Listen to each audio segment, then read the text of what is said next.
ለምንድነው የዋህለቱ ላይ የምትጫወጪው? አንቺ ነሽ እሱ ይወት ላይ በሶስት ቀን አይደል በአንድ ቀን መተሽ ወደ ስለተቀበለሽ በዚህ ልክ ኦኬ ተቆርቋሪ አይዞሽ በቃ ሌላ ተጠቀምሽ እዚች ጋር ሩታ ምን ተጠቀምኩ መሰለሽ እንዴት አድርጌ ጨዋታውን ቅይር አድርጌ አንቺን ስፈልግ በሶስት ቀን ውስጥ ከህይወታችን ማድረግ እንደምችል አሳይቻለሁ። አንቺንም ዙሪያችንም ያሉትንም ሰዎች እንደፈለኩኝ ማድረግም በደንብ አሳይቻለሁ። ግን ደግሞ ይሄንን ነገር ስለማልፈልገው መቀጠሉንም ስለማልፈልገው እዚች ጋር እንዲያቆምና እኮ እየጎዳ በኋላ ጨዋታሽን ከኔ ጋር ፍክክር ውስጥ እንዳትገቢ ላስተምርሽ። እኔ እኮ አንቺ ጋር ፍክክር አይደለም። እኔ እኮ ከሱ ጋር አይደል እንዴ?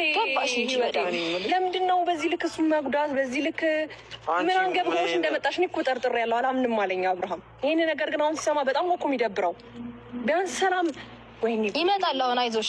ከዛ በኋላ እኔ አሁን ምን አለ መሰለሽ አንቺ መቼ አይኖ በቃ ማለት አውቃለሁኝ በጣም አሁንም ድጋሚ ሊያደክምሽ ይችል ይሆን ወደሱ ለመመለስ ምናምን ስራሽን በጣም የብዙ ወራት ድካምሽን ገደል እንደከተትኩብሽ ይታወቀኛል።